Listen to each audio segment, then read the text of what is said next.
नगर पालिका निगम के सम्मानित महापौर राजकिशोर प्रसाद जी, उस पे हम लोग विचार करने के बाद आगे की रणनीति और काम करेंगे। बिल्कुल बिल्कुल बिल्कुल सच्चाई है, आपका प्रश्न एकदम सच्चाई है। वर्तमान परिस्थिति में पूरे प्रदेश में कानून व्यवस्था पूरी तरह से चरमरा चुकी है। यहाँ प्रदेश में विष्णु का सुशासन नहीं, बल्कि यहाँ पूरे प्रदेश में जंगल राज चल रहा है, गुंडा राज चल रहा है, अपराधियों का राज चल रहा है। अपराधी सरकार के संरक्षण में है। यहाँ आप तो बता रहे हो, यहाँ तो कोरबा बड़े बड़े शहरों में आप देखिए खुलेआम अपराधियों के मन में कानून का डर नहीं है, इसलिए कहीं तो लाठी डंडा लेके घुस रहे हैं, कभी गोलीबारी, दिन को पिस्टल चल रही है, चाकूबाजी चल रही है, कहीं तो ब्लेड से हत्याएं हो रही है, कहीं तो लूट हो रही है, हमारी बच्चियां सुरक्षित नहीं है। आखिर कानून व्यवस्था संभालने का जवाबदारी किसका है, कौन संभालेगा?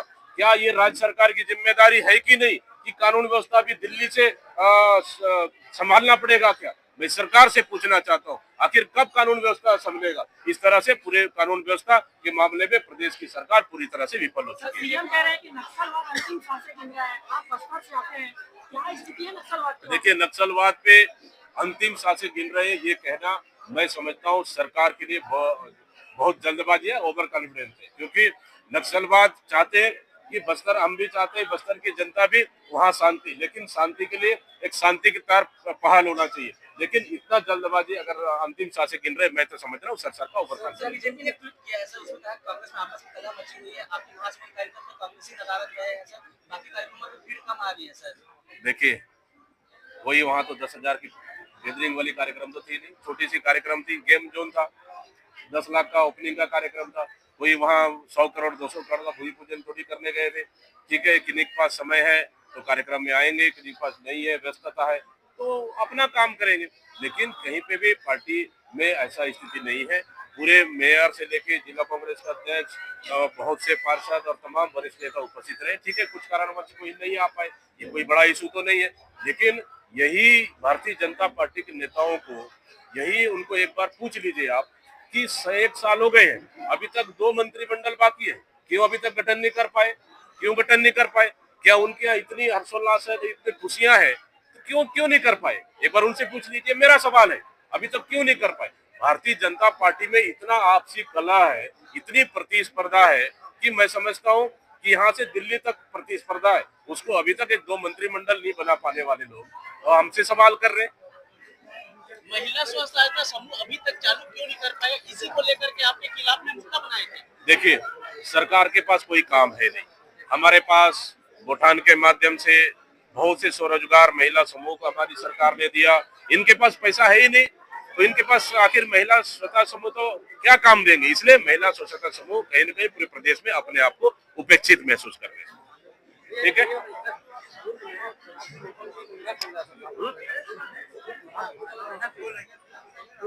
आपका रिपोर्ट है।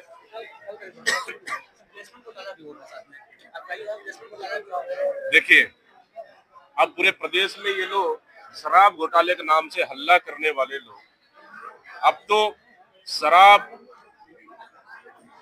के जरिए अपने जेब भरने के लिए ये लोग मनपसंद दारू पिला रहे हैं।